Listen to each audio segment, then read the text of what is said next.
And solidarity, a deep dive with artists and activists during this COVID pandemic.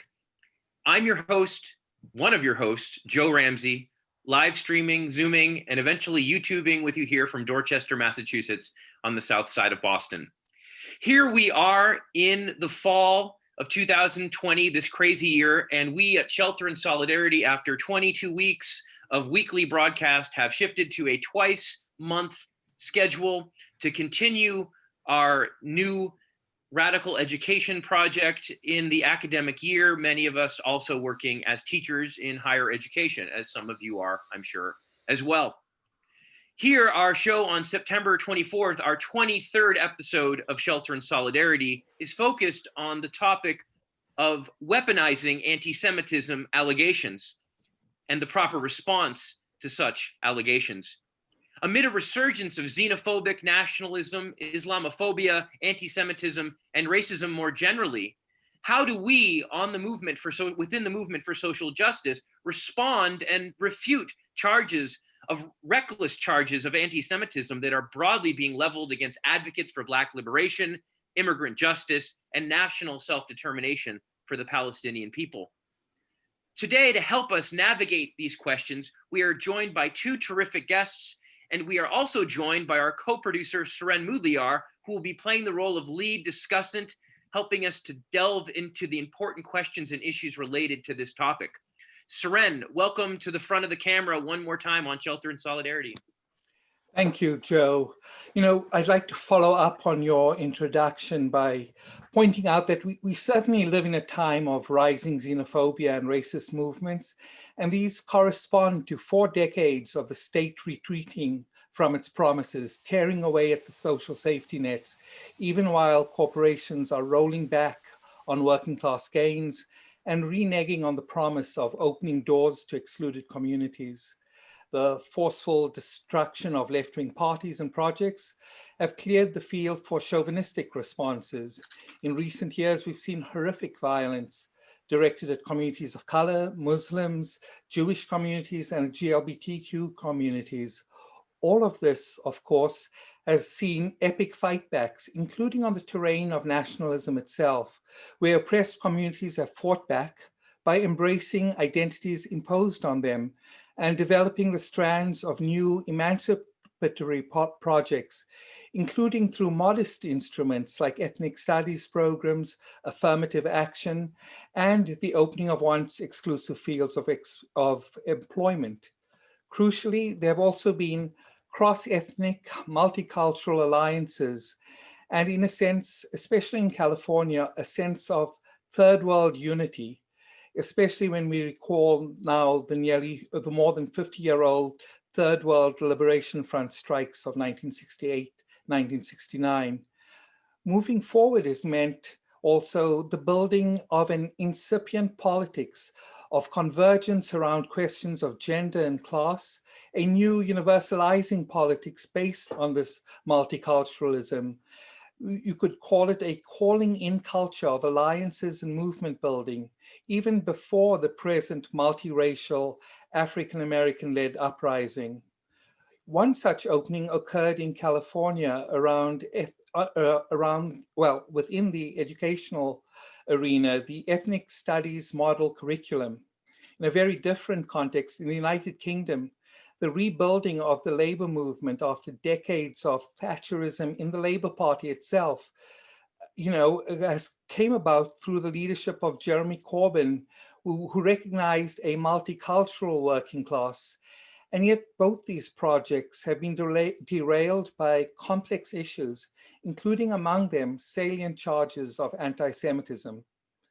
Indeed, for those of us who see class-based politics as providing one of the binding forces uniting people in the struggle for racial and gender justice, we've also, of course, had to name and challenge capital.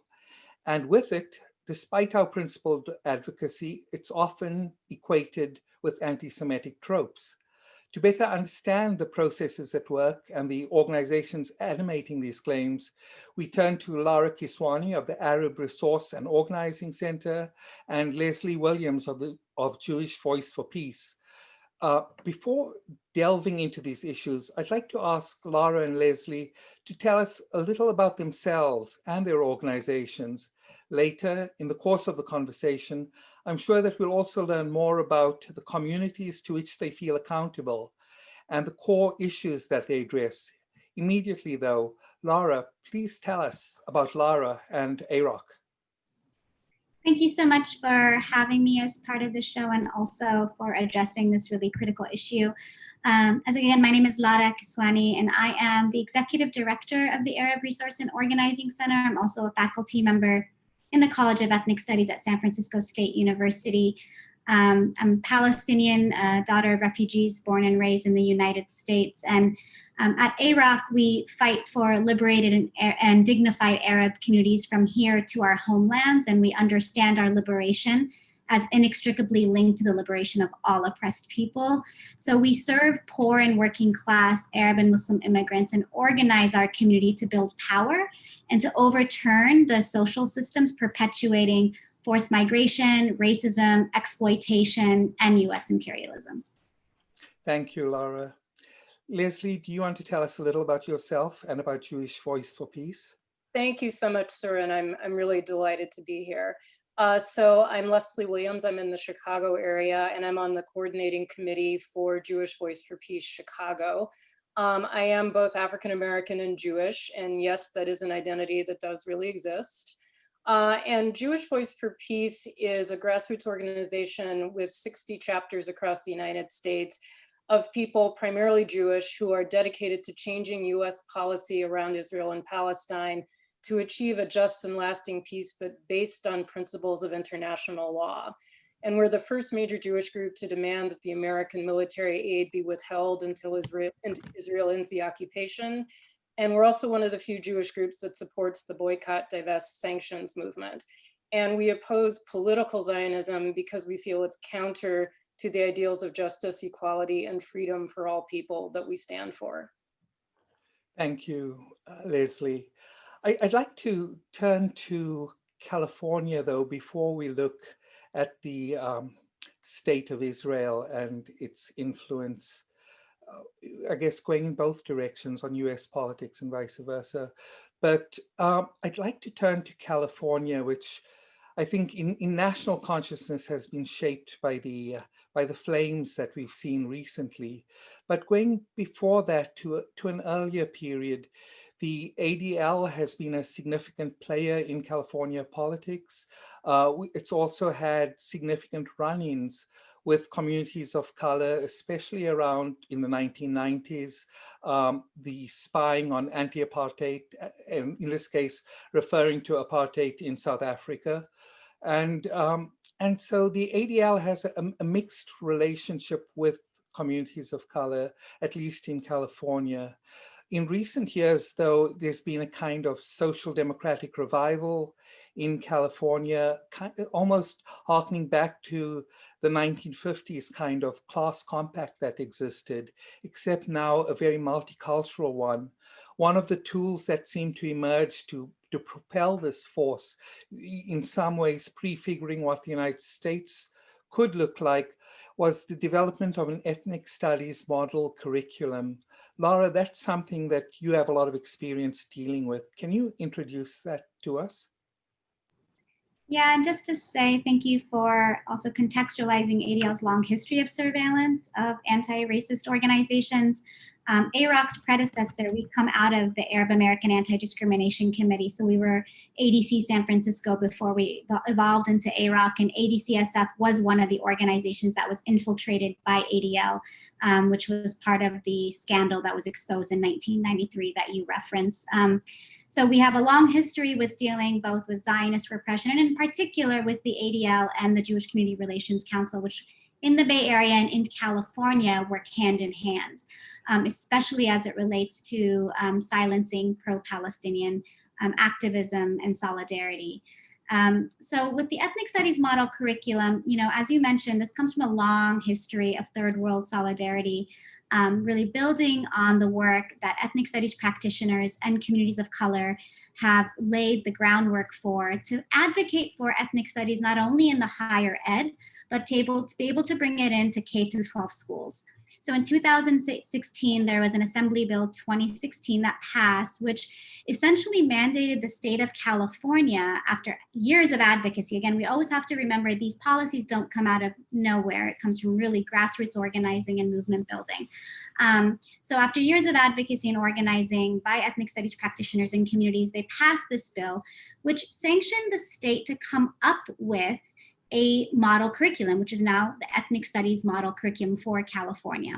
They brought together over a dozen experts to come together to write this curriculum, and they were called the Ethnic Studies Model Curriculum Advisory Committee. And together they worked as volunteers mostly for over several months to come up with a curriculum that was rooted and grounded in the values and principles of the ethnic studies discipline, and to share that as a draft to be deliberated by the California Department of Education. Going hand in hand, and I want to get too much in the technicalities, with an Assembly Bill 331, which would mandate ethnic studies as a high school requirement. So there were multiple pieces moving, which would essentially try to advance this idea that social justice curriculum, and in particular, centering the communities, marginalized, racialized, and indigenous communities in the US and their struggles and social movements, is part and parcel of social justice right now, and also necessary for the well-being of all people, young people, not just people of color. So once that curriculum that they developed, this draft model curriculum, went public, it was open for public comment like any other process. What shifted from there on out, which was last August when it went public, is that there was a very concerted effort by pro-Israeli interest groups to stop that curriculum from moving forward, and to actually attack the curriculum as a whole. And, we were brought in early on to address this because of our history with both challenging Zionist repression in educational spaces, because AROC runs youth programs in high schools, and we faced direct attacks trying to actually stop our programming altogether in different school districts at the hands of ADL and JCRC. And we come from a rooted history in ethnic studies and education work. We realized very early on that the attack was specifically on the fact that the writers of the curriculum, the advisory committee, had decided to include Arab American studies under the module of Asian American studies, following decades-long tradition in higher education, where Arab American studies departments, programs, professors have found themselves housed in Asian American studies disciplines. So they decided to include that as part of the draft model curriculum. And within that, draft model curriculum, of course, you can't talk about social justice, you can't talk about the Arab American experience, especially within the lens of ethnic studies, which is rooted in anti-colonialism, without talking about Palestine and the colonization of Palestine. So directly targeted was the inclusion of Arab American studies, the inclusion of Palestine, and this argument that in some way, shape, or form, Jewish students would be harmed by this, and that this was inherently anti-Semitic. And so from there on out, we found ourselves in an uphill battle trying to make a case that who gets to dictate first and foremost what ethnic studies is? Ethnic studies, as you know, since 1968 struggle and strike is rooted in self-determination, right? So now you have these outside interest groups dictating what that'll be. And so we've been, since last August to now, and now we are in September 2020, they have prolonged the process, they have shifted the terrain, and really made this about who gets to dictate ethnic studies. And pro-Israeli interest groups, namely ADL, the JCRC, are making this about what is the definition of anti-Semitism that's included? What Jewish experiences are included? We should have a lesson plan on Jewish experience. And first and foremost, there should be no criticism of Israel. So that is really at the heart of it, right? So at the heart of all of this battle is this question of, is ethnic studies a discipline that is supposed to be self-determined? And is Palestine part of that discipline? And lastly, does it warrant a criticism of Israel? Now, all that to say, and I'll end by just saying that this attack on Arab American studies and on Palestine essentially became an attack on the entire curriculum and the entire discipline. Because of the Israeli attacks, the pro-Israeli interest groups, ADL and otherwise, and they're coalescing with other right-wing organizations to attack this ethnic studies model curriculum. The revisions that CDE ended up providing as a public comment in September ultimately gutted the entire curriculum. It lost all the values and pedagogy of ethnic studies. It was no longer rooted in anti-racism. Structural racism was not mentioned once. Anti-colonialism was completely stripped away. It became more of a multiracial, multicultural studies, and what the writers of the curriculum have deemed an all lives matter curriculum. I see. So, Lara, I know that you were definitely not surprised by this, or you probably were not surprised by this.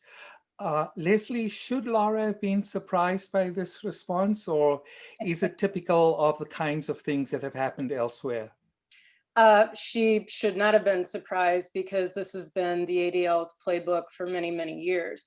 I think it's really important to remember that despite the ADL's propaganda, they are really an Israeli advocacy organization first, and a civil rights organization very, very, very, very much second.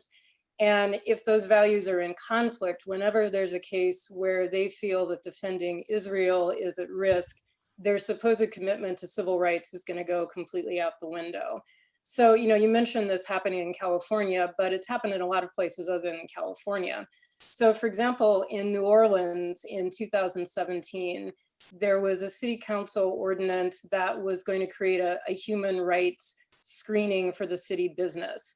The resolution would encourage the creation of a process to review the city's contracts and investments, to remove any contracts that were involved in human rights violations, or with entities that were involved in human rights violations. And similar to ethnic studies, this was a multiracial coalition working on this. There were Black Lives Matter organizers. There were Native Americans from the No Dakota Access Pipeline Solidarity Program. There were Jews, there were Muslims. Amnesty International supported it. There were LGBTQ activists that supported it. So it really was a progressive coalition representing many, many different organizations. However, the Anti-Defamation League mobilized several of these pro-Israel organizations, the same ones that Lara is talking about, to oppose the human rights ordinance. And the only reason they were opposing it was because they felt that this ordinance would support the boycott, divest, sanctions movement, that it would criticize any kind of Israeli human rights, that it would endanger any types of contracts with Israel or Israeli organizations. And so they opposed the human rights ordinance. And unfortunately, they were successful. So even though the city council had passed this resolution unanimously, based on the pressure they were receiving from the Anti-Defamation League, from Jewish federations, et cetera, they reversed the decision and they rescinded the human rights ordinance. So you have something that truly was going to work on human rights for people of color, for LGBTQ people, for immigrants. And it was scuttled because the Anti-Defamation League was opposed to it because they saw it as critical of Israel. So this sort of my way or the highway approach is very much an inversion of the popular media narrative, though, right? Wherein it's always the left waging a culture war and suppressing people from their free speech.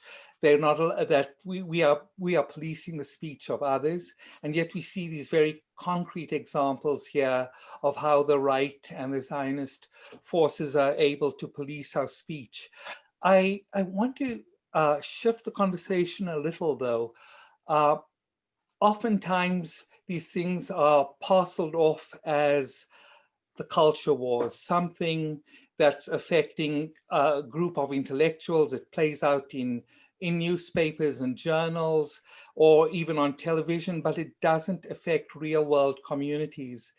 And yet, from the examples you've just cited and what Lara has told us about, there are real world people who can be impacted, will be impacted by these curricula. What has been the cost of delay, Lara, of the ethnic studies model curriculum? Is it just something that affected, you said CDE, the California Department of Education?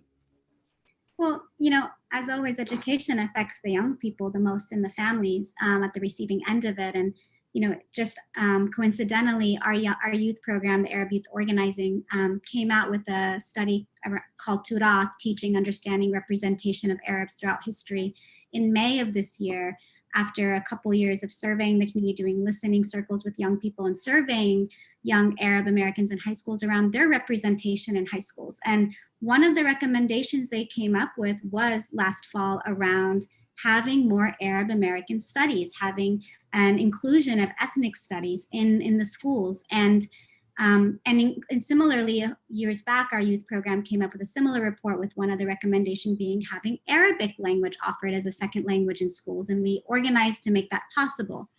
At the end of the day, when these targeted attacks happen, it doesn't only, and this is really important for us as a community to name for others listening in, it doesn't just impact Arab youth who absolutely are targeted by Islamophobia and anti-Arab racism.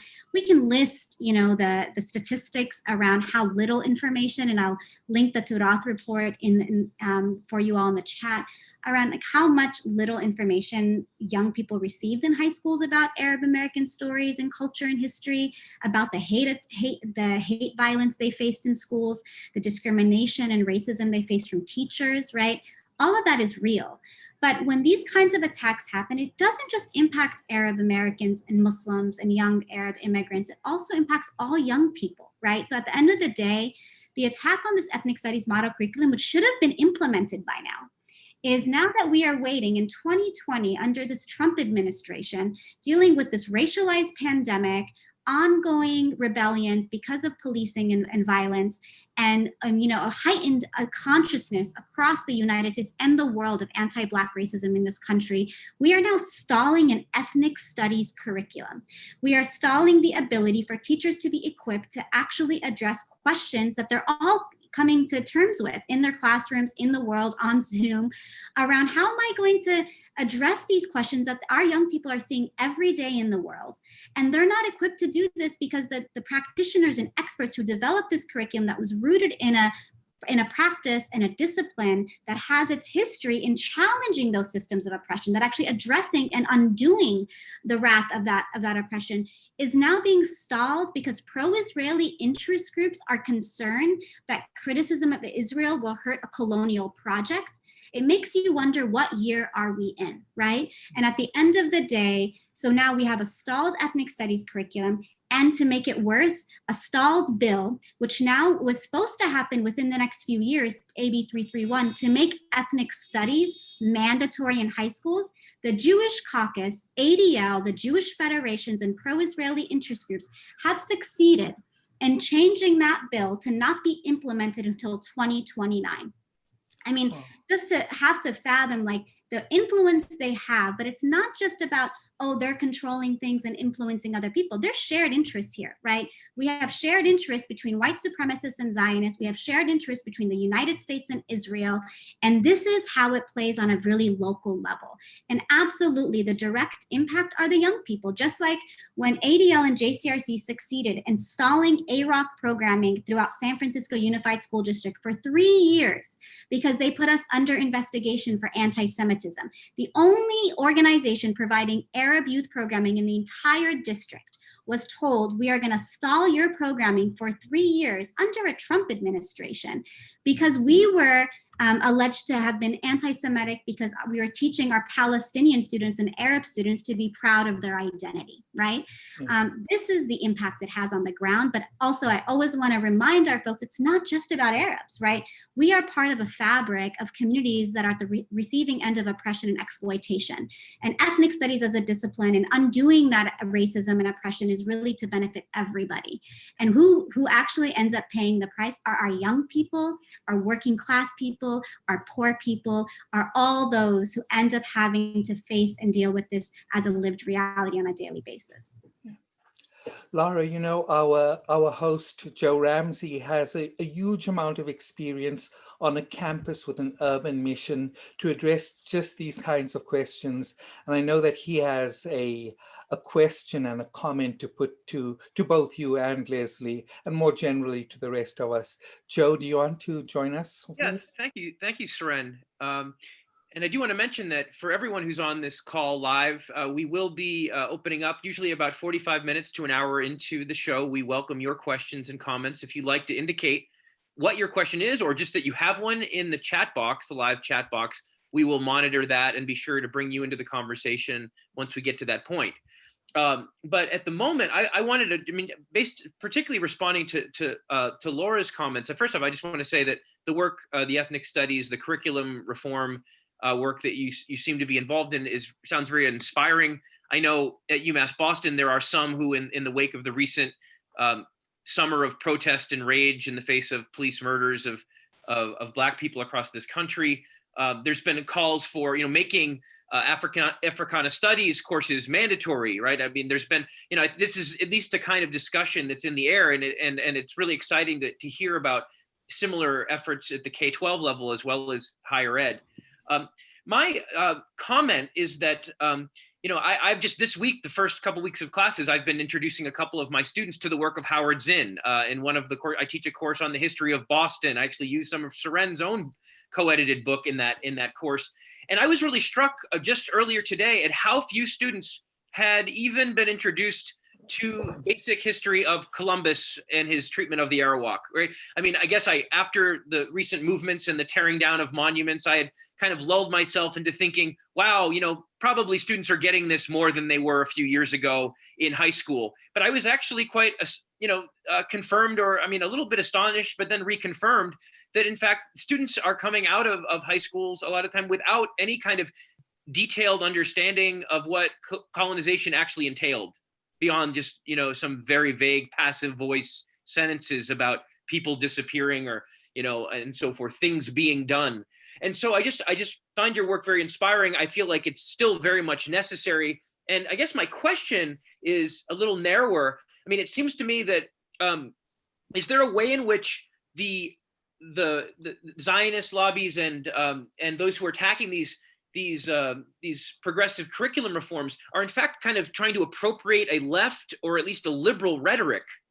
We think back to the 60s or at least some of the ways the 60s has survived, if not the 60s themselves, in this notion that Jewish students based on their identity, would be somehow harmed by being exposed to discussions of Palestine, discussions of Arab American or Arab history or experience. I just wondered if you had any thoughts on the way that this rhetoric of kind of sensitivity, right, is kind of involved in this discourse. I mean, clearly it can be invoked in many different ways. It's kind of a form that can be filled out with different content. But it struck me, Laura, and maybe in Lesley's comments too, that there's a little bit of this playing on this sense of the vulnerable, a kind of almost like kind of victim narrative, right? That is invoked here as we must prevent students from being traumatized by difficult knowledge, except they're kind of mobilizing against right, against a kind of anti-colonial kind of racial social justice project. I wonder if you have any thoughts on the way that rhetoric is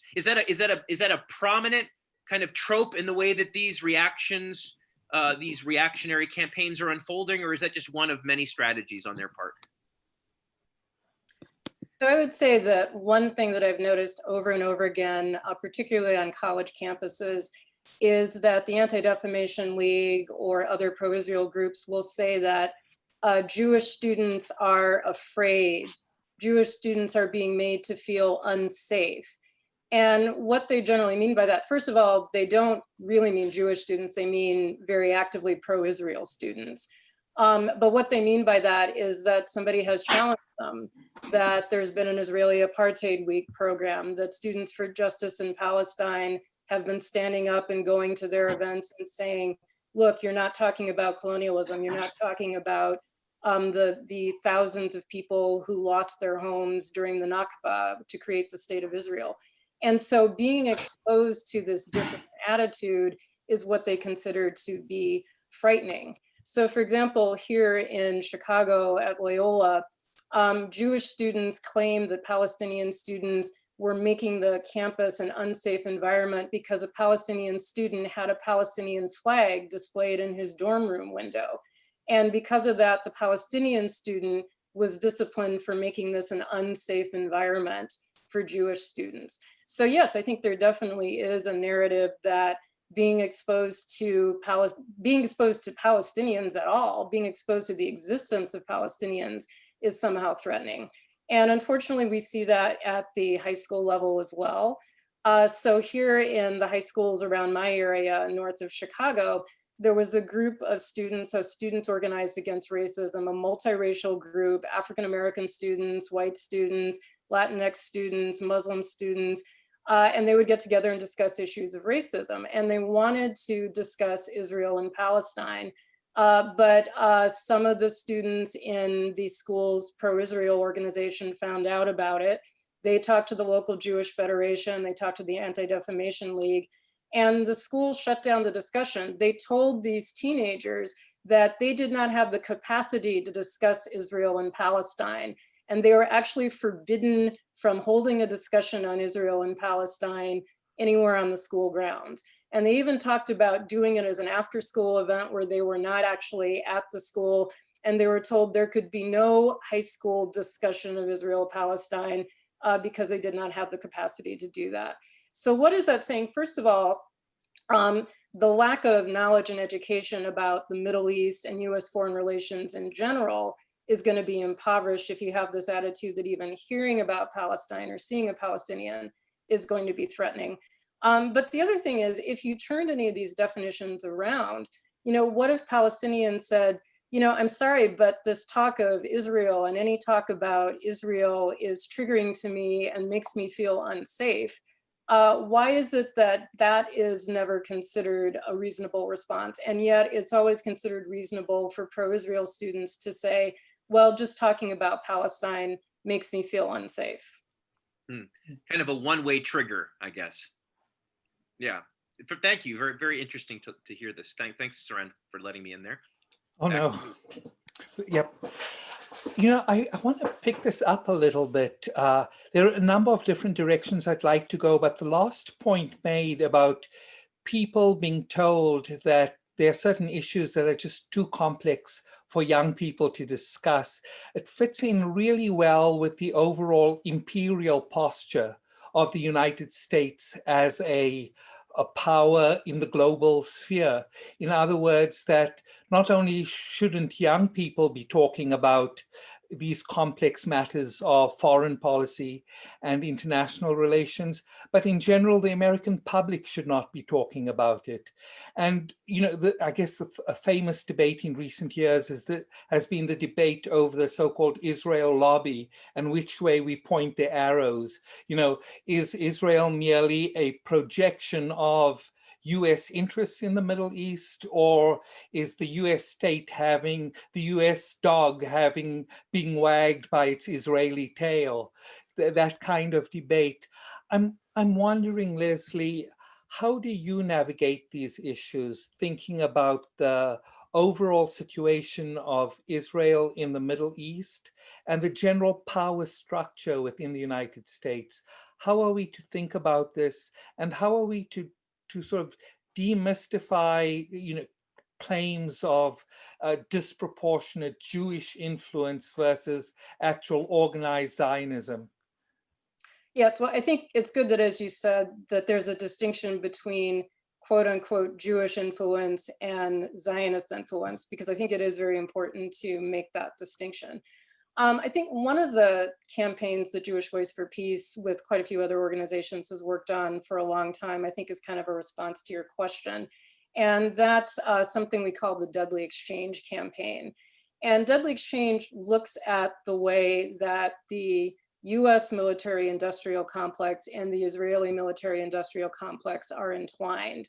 And the way that forces of militarization and arms dealing and essentially state power used to squelch the voices of anti-colonialists and the voices of people of color, how those interests intertwine.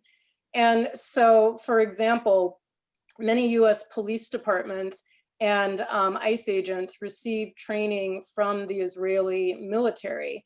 And it's not so much that they're exchanging tactics, but it's that both sides are kind of encouraging each other in the sense of the military and the police taking on a very aggressive and what becomes a very racialized form of control of local populations. And this is one thing where really it's very interesting to look at how the ADL presents itself as being a guardian or the defender of civil rights, when the ADL has often celebrated some of these state actors that are pushing this sort of militarized surveillance and aggression on local populations. So the Anti-Defamation League or Anti-Defamation League chapters have given awards to Michael Chertoff, who created the Stop and Frisk program. And they've given awards to the St. Louis Police Department a year after Michael Brown was killed in Ferguson. And so to be saying that you're a civil rights organization, but you're going to hold up as a model someone like the St. Louis Police Department, which had a very aggressive, very militarized policing response to the death of Michael Brown, shows that inherent contradiction. And so the Deadly Exchange campaign, we look at both how Israel takes some less than savory tactics, such as the stop and frisk technique in New York, back to Israel, but also how encouraging US police officers to visit Israel and to train with Israeli police and Israeli army kind of encourages this idea that this is a good thing, that this is the way to do good policing. And so, of course, this is very much an assault on people of color, especially African Americans here in the United States. And when African Americans in the United States have tried to critique this, they are often labeled with this anti-Semitism canard. So recently, for example, the Anti-Defamation League loves to talk about how they're great partners with the NAACP. But in Massachusetts recently, the head of the local Massachusetts NAACP spoke out at an anti-policing rally about the effect of US police training with Israel and questioned why this should be. And suddenly the Anti-Defamation League became much less friendly to the NAACP when they heard him say that. And there's a very condescending, very paternalistic attitude that you'll often hear in these circumstances. So he was told that he clearly did not understand the situation, that once again, it was too complex for him to understand, and that it was really a pity that someone from the NAACP was being distracted by what was going on in Israel when we should really be focusing on what's going on in the United States. And that's something that you hear from the Anti-Defamation League and from other pro-Israel organizations whenever people of color critique them. So, of course, we've seen attacks on Michelle Alexander and Cornel West and Angela Davis and Marco Mott Hill whenever they have raised these issues. So, the idea that the Anti-Defamation League is somehow a supporter of African-American rights when they are so involved in pushing this international militaristic form of policing is just a really unbearable form of hypocrisy, in my opinion. If I could just add that in addition to this question of the ADL and the Israeli lobby, I think it is always important to ground our understanding of US foreign policy in US imperialism. So decisions aren't made because they're pressured by any particular lobby. So if we extract the Israeli lobby, if you extract ADLs, would it be that Israel would no longer be instrumental to the role of US imperialism globally? We would argue not. And would it mean that perhaps the question is the formation, transformation, development of these pro-Israeli interest groups and lobbies are a direct result and response to the shared interests of the settler colonial project of Israel and the settler colonial project of the United States. And so there's, understanding that capitalism always needs new frontiers to build out and extract more capital. And in order to do so, they need war. Because people don't willingly give up their land and resources. And Israel is an example of that, but not just Israel, the entire Arab region, we would argue, is an example of that. The entire third world is an example of that. And so ultimately, there is shared interest. And so even talking about deadly exchange and the relationship between US police and Israeli military and law enforcement, the problem there isn't that Israel is training police. The problem is global militarism and policing. And what does it mean if we take it up as a task to actually challenge that and chip away at it? So for us, what we are asking today is not necessarily to say that we want to challenge apartheid Israel and the role of Israel and Zionist repression in challenging Black and Brown organizing here in the United States and globally, and further militarizing and emboldening policing globally.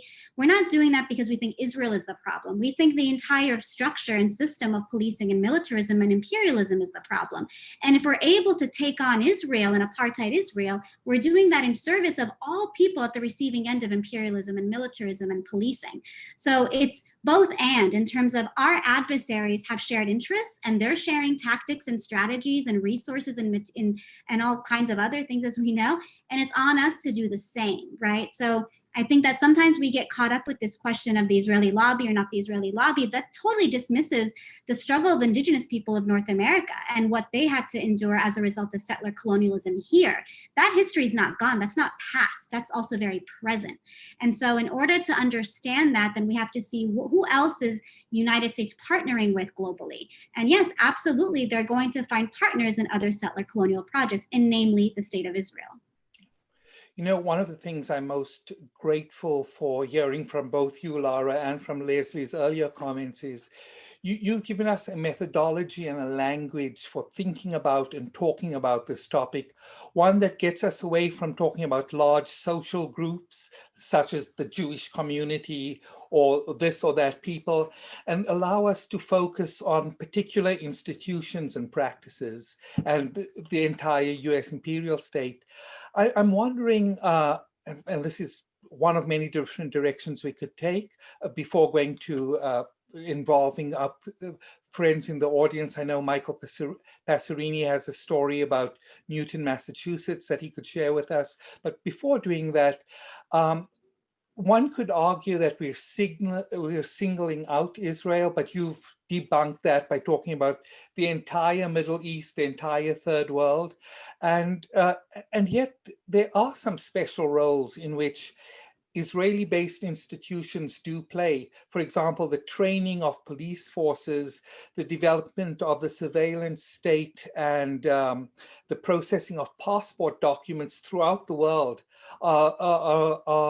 these activities are carried out by particular Israel-based companies, and the training of the Colombian military, Salvadoran military. There are certain special relationships there. How are we to address this without sounding as if we are challenging a Jewish people? Well, I would just start by saying there's no reason to shy away from challenging apartheid and settler colonialism anywhere. We should not shy away from that. We should be direct about that. And also to say that Israel is not just another state. Israel is a settler colonial project, and it's instrumental It's instrumental to US imperialism. And the reason for that, if we understand the role of policing, if we understand the role of the United States right now and how it manages populations and peoples, Israel has perfected that. I mean, look at Gaza alone in terms of how they use that as a laboratory to use different surveillance technology, weaponry, tactics, war making in such a small region that's totally, you know, what many people call an open air prison. Yeah. And then further beyond that, just how they've also managed law, how they've used law as a way to manage people and normalize and legalize apartheid and settler colonialism. These are all great lessons for the United States. And these are all great lessons for authoritarian and repressive regimes across the world, which is why Israel has played an instrumental role in worldwide repression. The International Jewish Anti-Zionist Network has a great report on that, documenting the role that Israel has played globally in both equipping, training, and weaponizing different organizations and militias across the world in order to target communities of color. So it is to say that, yes, I understand there's a lot of arguments that our adversaries make to try to debunk our work and to try to actually marginalize and criminalize our work. But I think part of our task is to not shy away from being quite clear around what it is we're up against, right? So we are talking about a settler colonial project. We are talking about apartheid. These aren't things that we named as such. Many people who have gone through various iterations of those kinds of projects have said it themselves. And we are talking about its relationship to the United States, which all of us here in the US understand the US to not play a role that is helpful or supportive across the world, which is, you know, if you are an anti-imperialist, if you're an anti-racist, then you want to be critical of the relationships our government is having with other racist institutions, and to understand Israel as not just another government. It is in fact instrumental. And, you know, for us in our region, and what we've seen in Yemen, and what we've seen in Syria, and what we've seen in Palestine, in Iraq, in Afghanistan, in Iran, in the impact on Egypt, and Morocco, and Tunisia, and Sudan, across North Africa after the Arab uprisings, all of that, we have to put to question, what role did Israel play, right? Yeah. And both quelling some of those resistance movements and relating to and partnering with other oppressive regimes in our own region and dictators in our own region, and also normalizing US foreign policy in our region, right? And so we can talk about the normalization projects that are happening now as an exact indication of that. But I would just offer that as another way to understand the question you raised, because I think it's not just that we're targeting another country. It's to understand relationships. If we want to really map out balances of power, where does the US fall in terms of the world, you know, in terms of world relations and world power? And where does Israel fall? And at the receiving end of that, where do we all fall? And what could be shifted if we understood that differently and actually organize ourselves in order to tackle it in a different way? And I would just like to add to that. It's not a coincidence that the white supremacist Richard Spencer is such a big fan of Israel, because he's a fan of ethno-states. You know, it boggles my mind when people say that, you know, only Israel, that we're making this exception of Israel. We're making an exception of Israel in that we do not hold them to the same human rights standards which we say we support everywhere else in the world. We don't support ethno-states. We don't support countries that base laws on a person's ethnicity or religion. And there are over 50 laws in Israel that differentiate between Palestinians and Jews. So why is it that we are saying that it's all right to support an ethno-state like Israel, when we say that in general we support broad-based human rights and that we don't support ethno-states? And it's also not a coincidence that Israel is so popular with very right-wing, very fascist, very racist states in Hungary, for example, Orban, or the Hindu parties in India. As Lara is saying, there is a commonality here of outlook, and it is not one that I think people who are progressive should be supporting. Yeah. So there is this right-wing internationalism, as it were, and this practice of apartheid. Now, as you may tell from my accent, I'm actually South African, and the word apartheid has a very clear, concrete definition for me. You alluded to the 50 laws, and I know Joe has a question about those laws. Yeah, I mean, I want to play the naive question asker here, just for those who will be watching this program who may not be familiar with the kind of underlying assumptions and arguments about Israel as an apartheid state. I wondered if Lesley and Laura perhaps might identify a couple of the specific laws or practices. Obviously, 50 is a lot to run through in a couple minutes.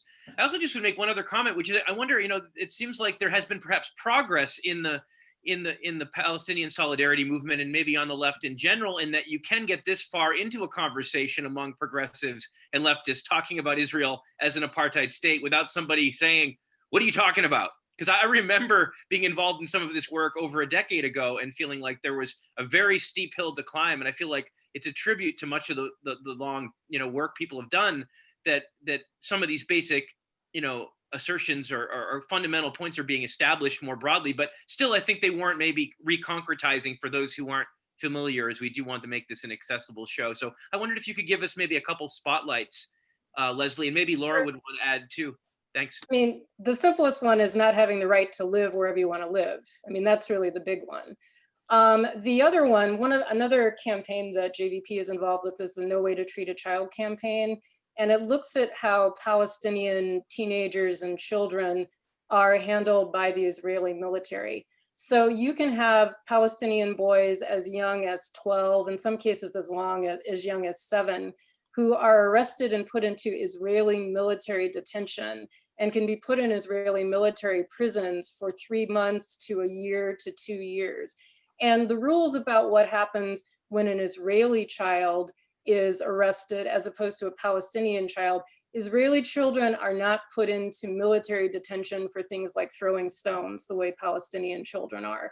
So that's a really great concrete example that you can have a 10, 12-year-old child who will be arrested in the middle of the night, blindfolded, handcuffed, and taken off to a prison where you have no idea where he is if you're Palestinian, whereas that does not happen with Israeli children. And I think we can also point to in 2018, and this is not to say we didn't know about Israel's discrimination of Palestinian citizens prior to that, but they passed the nation state law, right? Which essentially enshrined Jewish supremacy over Palestinians within 1948 Palestine, which is what would be known as the state of Israel.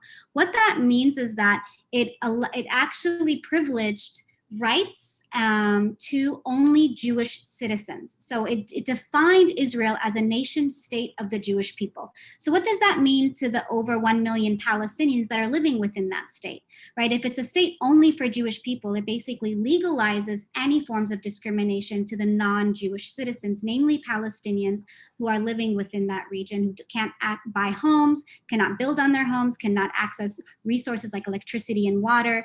I mean, I shared in the link a link from Adala, which actually lays out all the different laws within apartheid Israel that really enshrine Jewish supremacy over Palestinians. Thank you. You know, what makes this particularly painful to hear, and we'll go to the audience in a few minutes, is that anti-Semitism is real. And we see it around us. I, in fact, live in a building that's a converted old Jewish school, and it's in Chelsea, Massachusetts. And in the 1930s, the anti-communist commissions in the state often pointed to that particular school as a place where they teach the what was it called? Where they teach the racial language of the Jews, and they then associated it with communists, and that continues. You know, we're approaching today the second anniversary in October of the Tree of Life massacre. How are we to approach these challenges of anti-Semitism, all the while other forms of bigotry, of oppression are continuing to burgeon around us? I read an interesting essay by Lesley on this topic, in which, and I know it's probably going to be very difficult to talk about, but I think we have to sort of talk about it, in which you experience a kind of double traumatizing with the Tree of Life massacre. Lesley, can you tell us about that and the rise of anti-Semitism today? So I think one thing that's really important to keep in mind with Tree of Life is it was not a coincidence that that particular synagogue was targeted. They were targeted because of their involvement with Syrian refugees, and because the shooter felt that they were allowing all these Muslims and Syrians into the country. And if you remember the Charlottesville mass and the white supremacists chanting "Jews will not replace us," this has been a frequent trope of that white supremacist movement, that part of the reason they object to Jews is because Jews are contributing to the mongrelization of the United States. The Jews are letting in all these non-white people that are messing up things for white people in the United States. So my essay was called "That We Can't Fight Anti-Semitism and Racism Separately," because anti-Semitism really is another form of white supremacy.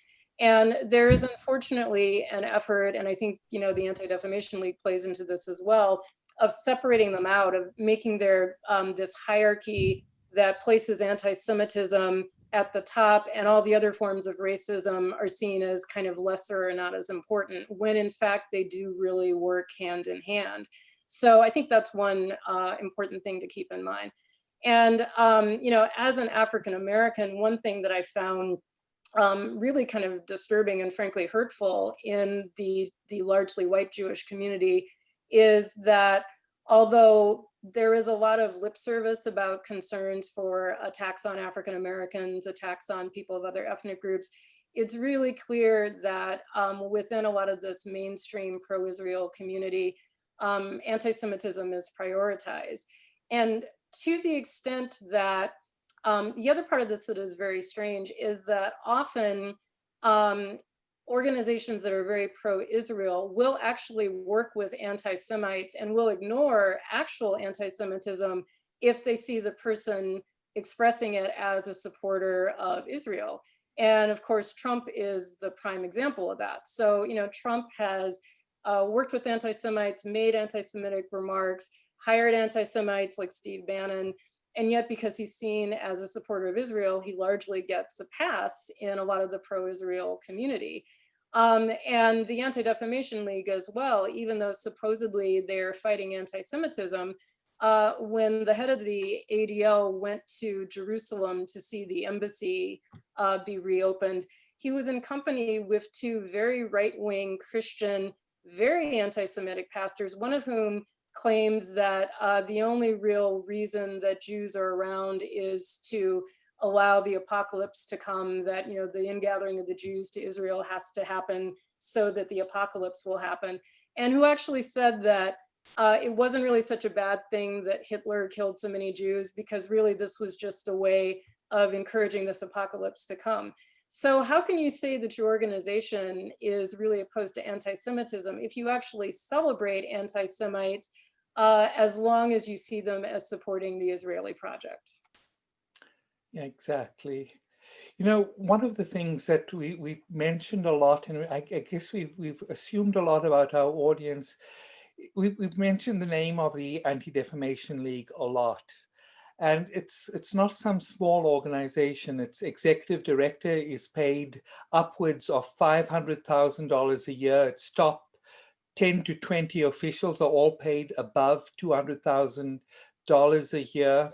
I won't ask you what JVP and its budget is like, but how are we supposed, I know that there's a campaign addressing the ADL and its relationship with community organizations, its challenges to other communities of color. Can you tell us a little bit about this campaign? So this is actually something that both Lara and I have worked on, and it's called Drop the ADL. And this campaign really has been a long time in the development. Many anti-racist organizations, many LGBTQ organizations, pro-immigration organizations, and of course Palestinian organizations were noticing over and over again how often the Anti-Defamation League is on the side opposing local organizing and opposing anti-racist efforts. And even back in the 70s and 80s, the Anti-Defamation League actually filed a brief supporting Bakke and the Bakke decision, so opposing affirmative action for African Americans. Lara has mentioned their long history of spying on the NAACP and various other organizations that were protecting civil rights of people of color. So, you know, we felt that it was really important to get this out there, because what so often happens, you know, a couple of years ago, there was the case in Starbucks of the 2 African-American men who were kicked out of Starbucks. And so the Anti-Defamation League was initially invited in to do this tolerance training to help people get over their racism. And fortunately, there were organizations that in Philadelphia that spoke up and said, you know, we don't really think of the Anti-Defamation League as an ally to people of color. But that's pretty common, that if you're, you know, you're running a small PTA or a local Y and you want to do some sort of training on anti-racism, the ADL is really good at promoting themselves at doing that. And so we felt it was really important for local organizations to understand that despite, as I said, claiming to be a civil rights organization, their primary goal, their primary mission is really Israeli advocacy. And the New Orleans example is a wonderful one. If they feel that Israel is being damaged, their commitment to civil rights evaporates immediately. And in many cases, they have actually attacked local organizing efforts for LGBTQ rights or for immigrant rights or African-American rights because they saw the organizers as not being sufficiently supportive of Israel. So it's called Drop the ADL, droptheadl.org, and I can put it in the chat. If you go to that, we have a primer that has a lot of details of all of these different incidents where the ADL has actually been an enemy to progressive anti-racist organizing. Lara, could you tell us how the campaign's going? You know, we've been working on this for a couple years now, and given the level of power that ADL holds in different institutional spaces, we wanted to be really cautious about how to, you know, really put out this campaign publicly. We didn't want it to target mostly people of color, which is the history of ADL, is that they tend to target Palestinian, Black, and Brown organizations across the country. So early on, we gathered a series of signatures that including, you know, national immigrant rights organizations, Black liberation organizations, and then local organizations as well. It's going very well. We're already seeing ways in which locally and nationally there's become this question of, oh, I didn't know ADL was homophobic, Islamophobic, and racist. Had I known, I wouldn't have X, Y, Z. And they're starting to you know, not to discard their ties with them, but also more importantly, which is a tactic that is tried and true by Zionists and other right-wing forces, but in particular by ADL, is, you know, as soon as we put this out and it became known that there are all these progressive organizations that have signed on, ADL started making calls, right, to board members, to executive directors, to different organizations to pressure them to remove their name from the as a signatory of the letter. And I think the most hopeful outcome of all of this is no one's removed their name, that everyone has remained committed to challenging this normalization of Islamophobia and racism, even if it means coming up against one of the most powerful institutions right now in this country. And we knew that early on as our goal, and stated in the letter, is that we know that these kinds of attacks and this kind of repression necessitates a collective response, and we're stronger, and all of us are stronger if we respond collectively, which is really the shaping of the letter, the process we went through, and the outcome itself. So in our assessment, it's going well, and more importantly, it was meant to be a resource, and it's being used as a resource. We want people to be able to point to this when locally their school districts are sending their children home with a letter signed by ADL encouraging their young people to participate in an ADL program, or when ADL is trying to partner with their progressive institutions, and that they can say, wait a minute, I have a question mark here. And so that for us is the most important thing, is they can point to a very well-referenced, researched report that lays it all out there for them. And I would point out, I just want to point out that when we started the campaign, we had approximately 100 organizations that signed on, and within about a week, we had doubled that. Actually, can you just tell us like some of the more prominent organizations that people would recognize their names? For example, the organization I work for signed on, but no one's going to recognize the name.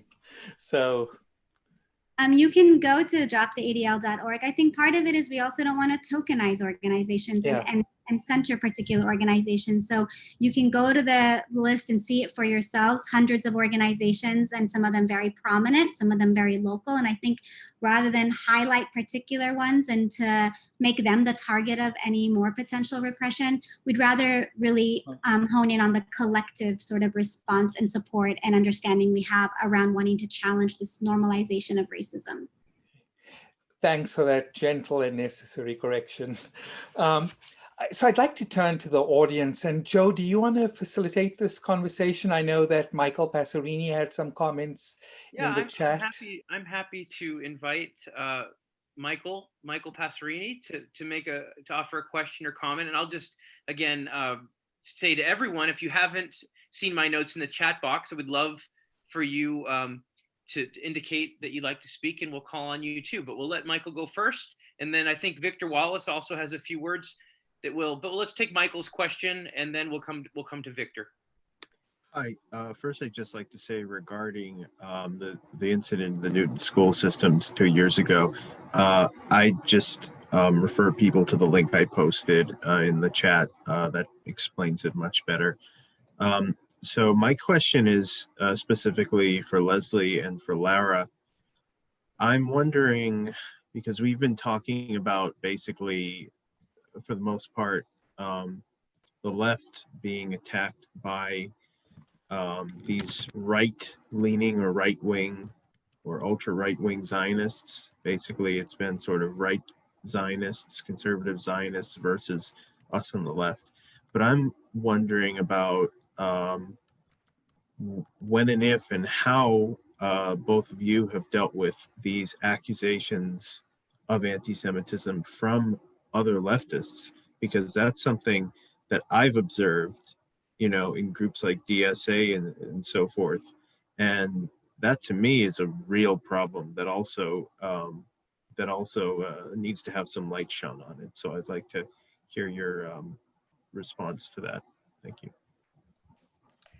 I think my response is simply, we go back to our values at Jewish Voice for Peace, which is that we support freedom and justice and peace for everyone, regardless of their ethnicity. And it's really hard for me to see someone who really presents themselves as being truly leftist to have any objection to that. But I would say that also we have seen cases where there are organizations that present themselves as being leftist and progressive that are really not, and are actually sometimes being funded by Zionist organizations. So there's a big controversy in some feminist circles about whether it's possible to be a feminist and to be a Zionist. And there's an organization that sprang up recently called Zionists that is supposedly a pro-Israel but pro-feminist organization. And it's actually funded largely by Zionist organizations. So it's an organization that was specifically developed to be a Zionist response to criticisms of how progressivism really doesn't have space for Zionism in it. And we often find that there are these cases of pinkwashing, is another example where you have organizations that point to Israel's wonderful attitude towards gay people, and isn't it great that you can go to Tel Aviv and have this really wonderful time in gay bars, but not looking at ways in which there are Israeli educational efforts to actually subvert gay rights, both in Israel, but also on campuses in the United States. So I think a lot of the time, this supposed leftist accusation of anti-Semitism is actually a blind and not really coming from truly progressive organizations. Yeah, and I would just say for us, you know, as an Arab and Palestinian-led organization, we find it inherently Islamophobic and racist for anyone to claim we're anti-Semitic by virtue of us fighting for the liberation of our people. So ultimately, that is our task at hand. We are not about criticizing Israel. That's not our mission in life, nor is, challenging apartheid and racism. Our mission is liberation and the well-being of our people. And if that means we're being anti-Semitic because I'm Palestinian, or my colleague is Arab or Muslim or an immigrant, then really we put to question that in of itself is Islamophobic. And yes, just to answer your question more directly, we have had those claims definitely waged at us, but not necessarily by leftists, but by what would be considered progressive Jewish institutions like ADL. And so, and I think that's why the ADL campaign is so important. They're not deemed a right-wing Zionist organization. They're seen as either mainstream or even very progressive. And it's really on us to decouple them from the left and progressive spaces, because we know their work and their priority and agenda is to delegitimize Palestinian solidarity. And by virtue of being in solidarity with Palestine, to claim that makes you anti-Semitic, I think that in of itself speaks to the person making the claim. And so rather than defend ourselves, it's very clear to us that's racist and Islamophobic, and we don't feel that warrants a response. Very interesting. Victor Wallace, I believe, has a brief note to share. Yeah, actually, I have a few comments. I'm actually myself a member of Jewish Voice for Peace, and I want to express my great appreciation for the work that both of you are doing. I think it's extremely important. One thing I'd mentioned, there's a film by Yoav Shamir made a few years ago called Anti-Defamation. I don't know if you're familiar with that, which was he's a humorous and perceptive Israeli filmmaker. Another thing, one of the things that strikes me as a kind of even more extreme example of what you say about ADL is the relationship of the Israeli state even to Ukraine, and where the support of Nazis in that kind of situation. I mean, it's so over the top, so extreme that they're directly supporting. I mean, you made the point in general terms, but they're actually supporting viciously anti-Semitic forces in that country. The other question I would have, just in case you have some observations about it, is I have a lot of relatives in France, and they have been saying for a long time that they find the situation for Jews in France getting a lot worse, perhaps more so even than in the United States. And so I don't know if either of you have any comments on that, but thank you again for your comments and for your work. Sure. So I used to live in France. One of the things that we found very disturbing about that situation, and I think this also speaks to what you're saying about the Ukraine, is that Israel kind of encourages people to feel this anxiety about living in other countries. And so when there were those really terrible anti-Semitic attacks on French citizens a few years ago, the Israeli government was right there saying, you see, we told you, Israel's the only place you're going to be safe. You should really move to Israel. That's the only way that you're going to protect yourself from this. And it becomes this narrative, instead of looking at what do we need to do to work together as societies to stop this trend of fascism, to stop this white supremacy, to stop this anti-Semitism, it becomes, no, that's never going to work. The only way we can do this is for you to come to this enclosed ethno-state and wall yourself off from the rest of the world. That's the only way that you're going to protect yourself. And so Israel really exploits legitimate fears of anti-Semitism to support its own colonial project, as Lara said. Lara, did you want to respond to some of the comments you've had and questions from Victor? Well, just to say that I think one of the, we have Arab Jewish members in leadership in our organization, and I think that also gets invisibilized in a lot of this, and that absolutely, anti-Semitism, racism, Islamophobia, white supremacy is real globally, with authoritarianism on the rise. But, one of the biggest things that, outcomes out of this normalization of Zionism globally and in the United States, it does a disservice to those who are facing real anti-Semitism, right? And that gets lost in the conversation, because absolutely we know that is happening everywhere. And we know that this is part and parcel of the project of white nationalism and supremacy. And we understand that this is something we all have to tackle collectively. But the more we normalize this idea of Zionism as a representation of the Jewish people, the more of a disservice it does to Jewish people, Arab Jews included, other, Black Jews and other Jews included. And I think it's necessary for us to take on this task, because as anti-racists, we are all deeply committed to anti-racism on all levels. And it's our work to make sure to identify that and to challenge that. But when you have these organizations that are really tasked at normalizing racism on the one hand and exploiting racism on the other, what is our role as progressives in making sure to distinguish between the two? Makes sense. I would also like to follow up a bit on something that flows from Victor. In addition to the rise, of course, of anti-Semitism in France, anti-Arabism and Islamophobia is quite powerful there, with France having very aggressively reasserted its old colonial role in places most recently like Lebanon, but also in Libya.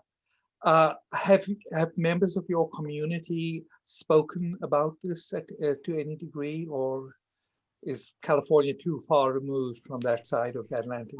California is not too far removed. In fact, right here in California, we have our community members who get their hijab pulled off on their way to the bus. We have young kids who are spit on their way to school, Arab and Muslim kids. We have kids being told by their teachers, "What's your name? Is it terrorist?" As a joke. The fact of the matter is we're living in a climate where we are, we're tasked with really stepping up our game and challenging racism in ways we haven't had to do in a minute. Not to say that racism hasn't existed historically in this country since its inception, but that also it's become so normalized because of the grotesque nature of violence and white supremacy globally that it starts to create a different threshold for even on the local level, like the Bay Area, right? In this progressive area of the country, or California, which is understood as a sanctuary state, where immigrants, and not just, Arab, but immigrants in general, are attacked on the regular. Black people are still shot by police. I mean, this is not to say that this is only happening outside of the United States. And I think as internationalists, we should understand the relationships between authoritarian regimes and governments all across the world, and our task as internationals to be in solidarity.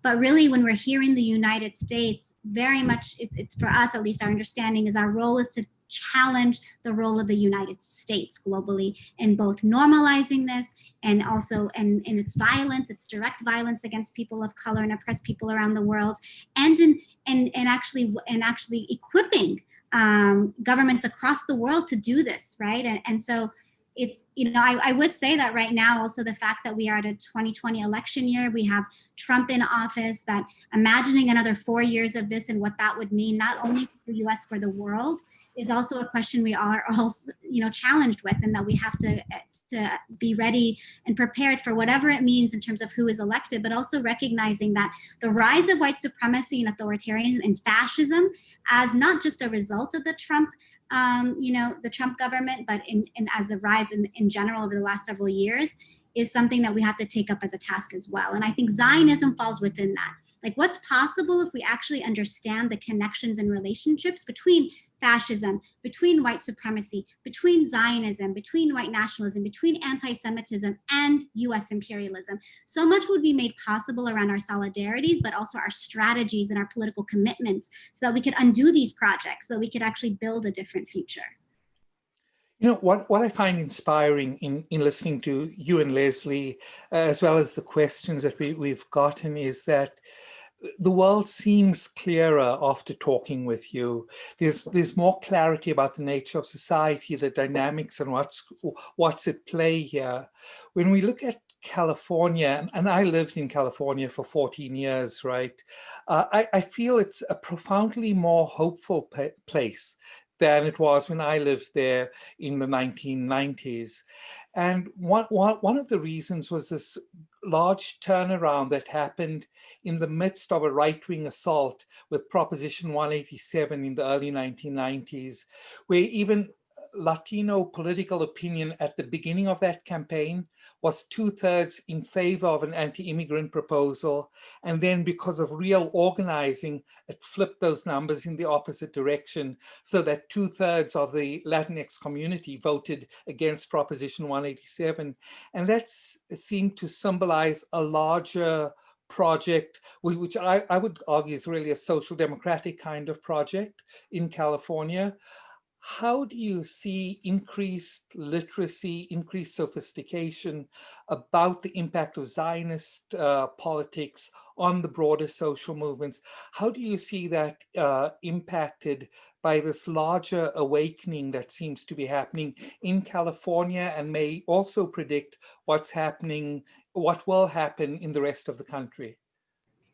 Well, just to say, I didn't mean to sound like a pessimist about California earlier, to name that, you know, we are up against the same systems of oppression as every other state and every, you know, across the world and across this country, but and we have very beautiful, deep solidarity movements here in the Bay Area and across the state of California, built on decades of internationalism and third world solidarity. And what you described is one outcome of that, in addition to things like Stop Urban Shield, which AROC was a part of and helped lead a coalition to put an end to the largest militarization training in the world happening here in the Bay Area, that brought Israel to train law enforcement and emergency responders. And early on, we didn't think we could put an end to this thing. It was massive. We were going up against the sheriff and the police and Israel.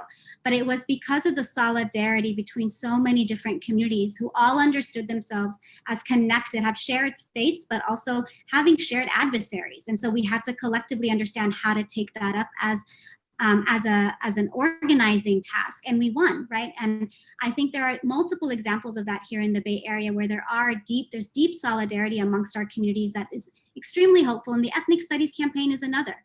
We are up against pro-Israeli interest groups, the California Department of Education, who at one point said, no way in hell we're including Arab American studies, it's a done deal. And because of our solidarity, although they tried to divide and conquer us between all the different studies of ethnic studies, the different groups they called them, they tried to divide and conquer that. Oh, adding Arab American studies would take away from your studies, and adding them will take away from you. And so we got to maintain us, the original 4 groups. And really, we built solidarity amongst all groups, where everyone said yes to Arab American studies, because an attack on Arab American studies, an attack on Palestine, is an attack on ethnic studies. That became the new discourse, right? And so I think that is what's possible in this moment. And on a national level, seeing Movement for Black Lives putting demands around anti-militarism and anti-policing, defunding police, and also understanding the military budget, right? So not disconnecting those two things. This is all a testament to the work on the ground, to grassroots organizers, to the labor that is unseen and unrecognized on a daily basis, that is making it possible for us to see the normalization of demands of defunding police, the normalization of questions around militarization and policing and those connections, questioning the military industrial complex as we question the prison industrial complex. This is all something for us to draw a lot of inspiration from, but to also know that that is a result of grassroots organizing, of decades of work on the ground, of movement building and connections and relationship buildings between communities. And that's what made possible what we have today. And we really have to invest in that even more today in order to make that possible for us to realize real change as a result of these demands and these commitments that we're seeing really come up across the country. And also just wanted to throw in that there's a very long history of African-American solidarity with Palestinians. Unfortunately, there's a narrative that, there was this great Black-Jewish alliance in the 60s and it all fell apart after Martin Luther King died. And that's just really not true. If you look at just about all of the other well-known activists at the time, so Stokely Carmichael and Malcolm X and the Black Arts Movement, they all saw their struggle as a global struggle against colonialism, as a global struggle of third world people against European colonialists. And to them, it was very obvious that what was going on in Palestine was another example of European colonialism over people of color. And that history has been somewhat intentionally erased, I think, in the decades since then. And also, Laura was mentioning Black Lives Matter. It's not a coincidence that when the Movement for Black Lives came out with their platform a few years ago, almost every major Jewish organization in the country slammed it and accused it of being anti-Semitic because it called out apartheid and it called out de facto genocide of the Palestinian people. And so this is not something new. I mean, we have a history of working together on this. Thank you for those examples of concrete organizing that can be done by people to build cross-ethnic solidarity, cross-national solidarity in real and practical ways. One of the terms that popped up was invisible labor. Well, our host, Joe Ramsey, has been doing some invisible labor, coordinating some questions, and he has one to ask about Jeremy Corbyn. Joe? Yes, I do, and it actually comes from Wyman Chen, who's on the call, but wanted me to ask the question, and so I will relay it as best I can. He'd like to know about the targeting of Jeremy Corbyn, as the accusations of anti-Semitism there, how that played out. Any thoughts you have on that particular attack, and also perhaps implications for thinking ahead about likely the sorts of attacks that may be faced by other left candidates, here in the United States or beyond. Yeah. So, I'm not going to pretend to know a whole lot about specifics of the Labor Party, but in terms of the accusations of anti-Semitism against Corbyn and really against pretty much any progressive politician, there is a definition of anti-Semitism that's been promulgated a lot since 2016. And it's generally known as the International Holocaust Remembrance Association definition. It's the basis of the State Department definition of anti-Semitism here in the United States. And it has also been used in the United Kingdom frequently as an excuse for attacking Corbyn and for the Labour Party in general. And what's dangerous about it is it doesn't just talk about attacks on Jews. It specifically uses as examples denying the Jewish people their right to self-determination and denying Israel the right to exist. So if your organization or your party or your country has adopted this definition, it's essentially making criticism of Israel and making work for Palestinian rights illegal. And this was originally developed with the European Monitoring System on Racism and Xenophobia. Many, many countries have adopted it in all or in part, and it is in use in the United Kingdom. And we are seeing cases of organizations, sometimes individual student groups, sometimes individual towns, trying to do some sort of activity on Palestinian support, or in some cases just awareness of Palestinian issues, and being told that this is illegal because of this International Holocaust Remembrance Association definition of anti-Semitism. From the little that I know about British politics, I think it's fair to say that there has been a strong strand of anti-Semitism in the UK in general, but not necessarily just on the left. And I think it's worth remembering that when the Balfour Declaration was passed back in 1917, which created the idea of this national home for the Jewish people in Palestine, the one Jewish member of the cabinet, Edward Montagu, pushed back against it. And he said, this is really something that the anti-Semites of Europe are going to use to kick all of the Jews out of Europe. So he saw what was going to happen, that anti-Semitism was going to be used as a weapon, not just against Palestinians, but was also going to be used as a weapon to say, you have a national home in Palestine, so you no longer have nationality in Europe. And that is to an extent what happened. But the IHRA definition is doing a lot of damage to suppress Palestinian student activism. It was the justification for canceling a class on Palestine as colonialism in California recently. And unfortunately, it's been adopted by many, many countries in Europe. And so I think that is something that we really need to be working against. One of the things I posted in the chat, there is a website from Independent Jewish Voices in Canada, the No IHRA site, which has a lot of great background on how this definition of anti-Semitism is being used to shut down any type of Palestinian organizing. Lesley, early on in the primaries, it seemed like a similar move was going to be put on Bernie. And it certainly began that way, but it sort of went out with a whimper. Do you have any theory as to why that happened? Why they couldn't label the first major Jewish candidate an anti-Semite? Well, for one thing, Bernie presented himself as being a progressive Zionist, but he did actually describe himself as a Zionist. So I think that was part of the reason. It's obviously harder to target somebody as anti-Semitic if they're actually Jewish, although not impossible, because Peter Beinart, when he came out with his op-ed a few months ago, in which he suggested that it should simply be a binational state with equal rights for everyone. What a radical idea. He was immediately accused of playing into the hands of anti-Semites. And George Soros has both been a target of anti-Semitism, but has actually been accused of encouraging anti-Semitism. Natalie Portman, who for a long time was the American poster child for Israel, when she refused to accept an award from Netanyahu because of what was going on in the occupied territories, she began to be demonized as anti-Semitic. So yes, it is possible to do that even for someone Jewish, but I think it is partly that Bernie has never actually come out as saying he is opposed to Zionism, that he's simply a progressive Zionist. But the way things stand now with the Democratic Party, almost all the major leaders in the Democratic Party speak at the AIPAC conference regularly. Nancy Pelosi has actually said something along the lines of, the apocalypse would have to come before there would be any separation of the US Democratic Party and supporting Israel.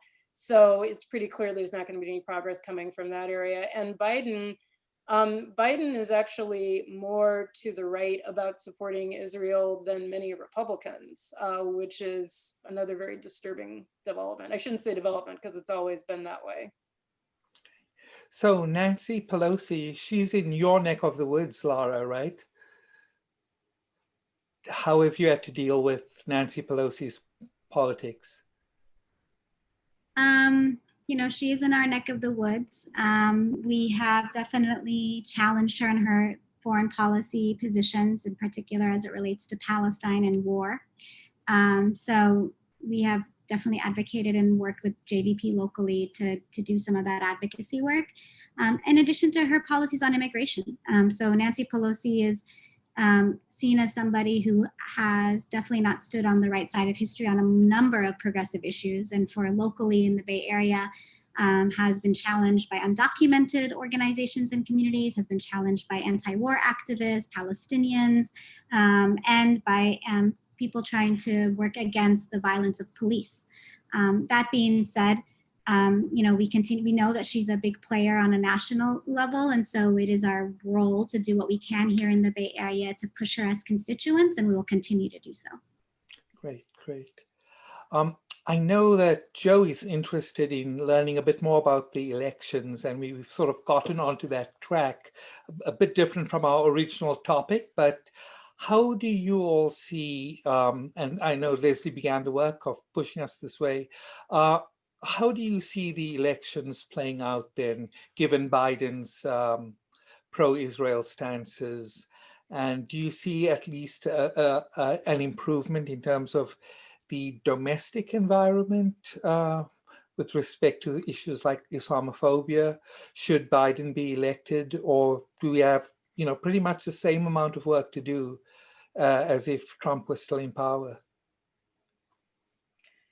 I mean, I certainly don't think things are going to get much more progressive under a Biden presidency. Not just because of issues related to Israel and Islamophobia, but many of the other things that Lara's been mentioning. It's not a coincidence that Kamala Harris initially came to prominence as a prosecutor. But what I think we've been trying to do, Jewish Voice for Peace, I should mention, we now have a 501c4, a political arm, which does work on electoral politics, which is what allows me to talk about this as a representative of Jewish Voice for Peace Action, or 501c4.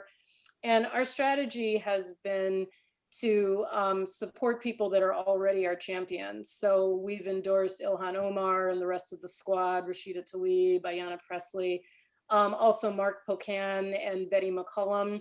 Betty McCollum is the first and I believe only person who's ever introduced legislation about Palestinian rights into Congress. But we're also looking at insurgents in a lot of smaller congressional races that are working with multiracial coalitions and are open to stepping away from the Democratic Party's orthodoxy on Israel. And so I think that's a really hopeful sign. And, you know, I think a lot of these younger candidates are seeing that people that are truly progressive do see Palestine as a progressive issue. This is a local example, but in Illinois, we had a progressive candidate, Daniel Biss, who was running for governor, and his running mate is someone who was very supportive of Palestine, and it said that he was supportive of BDS. And so he very publicly renounced his running mate, saying that, you know, his Jewish grandparents who had been in the Holocaust would be horrified to know that he was running with someone who supported BDS. And he was shocked to find that his progressive running mate supported BDS in Palestine. And it really backfired on him. He lost a lot of his progressive support, and he ended up dropping out of the race pretty quickly after that. So I think people are beginning to realize that if you truly want to tap into progressive power in politics, you can't keep playing this game of being progressive except for Palestine. Makes sense. I would just add that I do think, you know, while Palestine is central to my identity and my politics and the liberation of Palestine, and anti-imperialism is, as a concept also is important for all of our work, it doesn't mean, so yes, I won't see Biden as, you know, liberating Palestine. I don't think any candidate or Democratic Party will, but I would say that it would be extremely different for frontline communities in the United States if Trump gets elected for another 4 years. And there's work for us to consider around what that would mean and the repercussions of that for all people around the world. And so what would be an opening, and that's the question we are in wrestling with, what kind of opening does a Democratic candidate allow for us to enter into, to do more organizing, to build more power and create a real left so that we aren't here again. But I would say that for Trumper to get elected again, I'd be the first to say it'd be very different than a Democratic candidate getting elected again. Makes sense. You know, we've been talking for about 90 minutes with a really fact-filled conversation. Many different links were shared in the chat, lots of resources to use and to continue our organizing work. I know that there are a few more questions and comments, so we're going to beg you to stay with us a little longer. Joe, you had someone who wanted to ask a question. Yes, I do, Suren. Thank you. And again, thanks to Lesley and Lara for this great conversation, and Suren as well. I understand we have a brief comment or question from Michael Passerini, a little follow-up. I know he follows this particular issue quite closely. And then I have just a brief question I'd like to put to our guests. Michael? Hi, so I've never been to the UK, and this is all by proxy for me, just following the situation, following the politics there, and the cultural trends and knowing the history to an extent. But just regarding anti-Semitism in the UK, that's another issue that I guess it perplexes me a little, because people familiar with the culture in the United Kingdom, especially in England, know that much like in the United States, you know, Ashkenazi Jews really did, to a large extent, assimilate into that culture and become very prominent in entertainment and industry and, you know, commerce and so forth, very much like the United States. And also, in addition to having, you know, a large I call it secular Jewish population. I know that's not the correct term, but everyone knows what I mean, non-practicing or whatever the correct term is. You know, with London is very much like New York in that it has these neighborhoods like Golders Green and East Finchley and Stoke Newington and Stamford Hill, which are big Hasidic and observant Jewish neighborhoods. And then also just regarding the whole Labor Party anti-Semitism issue, the Labor Party has 500,000 people. And then oftentimes when people would bring up the anti-Semitism in the Labor Party, they'd point to a few thousand crazy people posting some conspiracy theory tweets. So that's just a comment. I'm not attacking anyone or going after anyone, but that's just a comment I wanted to make. I thought it was relevant. Thanks. Yeah. So like I said, I don't consider myself at all to be an expert on UK politics. I would say from what I know, you mentioned how polyglot and polyethnic London is, but I think London is sort of an outlier. I don't think that really represents the whole country. And the Brexit vote is kind of an example of that. There has been a strong, once again, our old friends, white supremacy, fascism, fear of the other, xenophobia, fear of dark people, fear of Muslim people. And I think that has ratcheted up this kind of latent anti-Semitism that has been part of English society for quite a long time. Thanks for that, Michael, and thanks, Lesley. My comment, actually question, is kind of the classic closing question, which is, in addition to all the great resources you've mentioned and the links in the chat box, what would you spotlight as we move towards closing, something that people could do, or perhaps a concept that people could take as a tool with them as they move forward, some language that hasn't been offered yet, or perhaps a resource, a campaign, an action that you like to point people to? We have many people on this call and who watch our show who are engaged in organizing, and from unions to other sorts of activist groups and community organizations, as well as just informal social networks. So I'm just wondering if there's anything that you either of you or both of you would like to spotlight, either as kind of parting words of wisdom or words of orientation, or a concrete ask or action that is ongoing that may have been lost in our very rich conversation otherwise. So I mentioned a couple of things. Someone put in the link for the Deadly Exchange campaign. I would love it if people would take a look at that. Lara and I have both talked about Drop the ADL and just the richness of resources that are in that primer. I think in terms of just an overall point to remember is that we feel that we are holding Israel to the same standards that we feel we hold all countries and societies to, which is basic respect for human rights and not basing one's legal rights or social rights on ethnicity or religion. And whenever people ask me about, well, aren't you worried about anti-Semitism? I always ask, well, why aren't you concerned about anti-Palestinianism? And why is it that the Palestinian human rights situation is so often swept under the table or pushed aside when we're making these alliances, when we're making these platforms like the party platforms? And so, as I said, Palestine is a progressive issue in the same way that anti-colonialism and anti-racism is a progressive issue. And so I would ask that all of us who are in progressive coalitions insist on that being part of your coalitions and part of your solidarity work, and that you don't let pressure from the outside drive that away. Thank you, Leslie. Yeah, Laura? I also put in the chat the SaveArabAmericanStudies.org website, which is the website for our coalition around ethnic studies in California. We see this as a pretty significant fight, not just for California, but also has implications for the rest of the country, for people trying to also advance ethnic studies programs in their cities, counties, and states. So definitely check that out for updates on any action items there.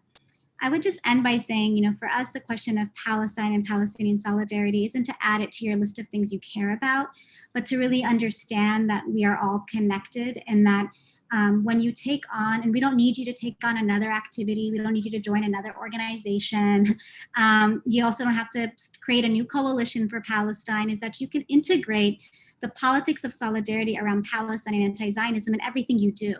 And to really be able to identify places where there's attempts to undermine Palestinian solidarity in your own work and challenge that and feel courageous enough to challenge that. And if you don't feel like you have the tools to do so, to reach out to some of us who have experienced that for some time now, and can offer you those tools like Pal Legal, and also droptheadl.org, which we're documenting cases of places where Black and Brown organizations and communities of color across the country have been targeted by Zionists. So really, we, in order to be in solidarity, it's really to be in collective community and to understand our collective humanity, and to not undermine one community for the sake of your own. So I know when we do any work around the Arab and Muslim community, including when we do work around policing and militarization, we ensure that nothing we do is actually undermining the demands and the needs of other Black communities, of other oppressed communities who are also at the receiving end of that and are actually facing the brunt of that. And that's all we ask, right? So for solidarity with Palestine, find ways that you can integrate it in everything you do,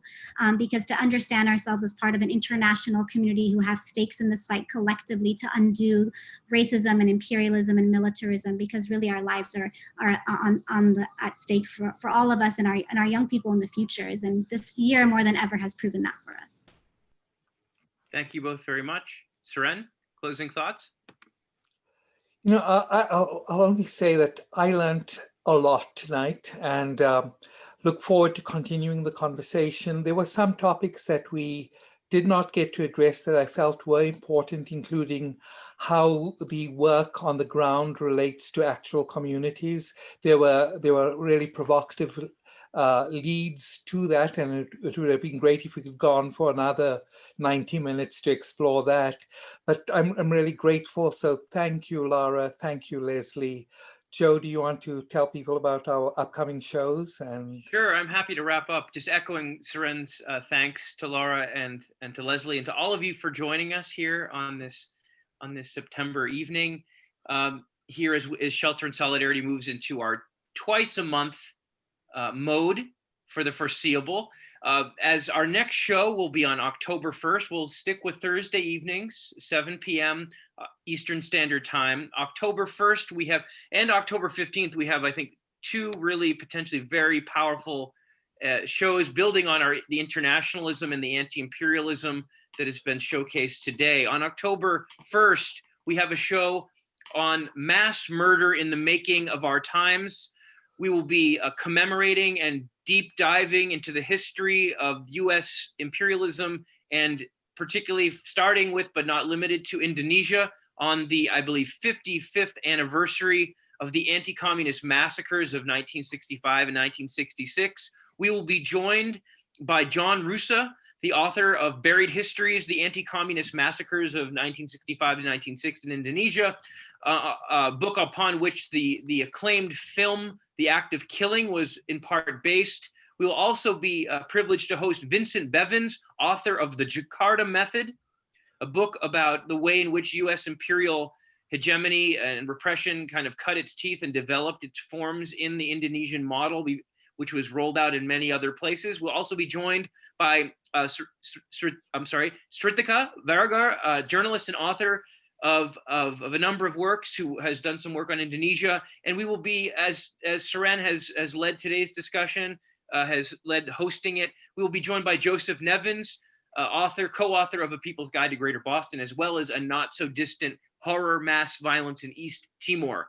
That's on October 1st. On October 15th, 2 weeks later, we will be joined by 2020 Pulitzer Prize winning author Greg Grandin, author of many works, including the Pulitzer Prize winning The End of the Myth, From the Frontier to the Border Wall in the Mind of America. And he will be joined in conversation by Avi Chomsky, author of a number of very important books in dealing with US political economy, global political economy, US imperialism, and immigration in particular. Her books Undocumented and They Take Our Jobs and 20 Other Myths About Immigration are must-reads. And we will be delving into the issue of border walls and the crisis of American empire as we approach this this crazy election in a few weeks after that. So I hope that many of you who are here today will join us in a week's time for our October 1st show, and come back in 2 weeks for Greg Grandin and Avi Chomsky. Our conversations are richer for your presence. And as we always say here on Shelter in Solidarity, stay safe, stay together, and stay engaged. Thanks for being here. Power to the people.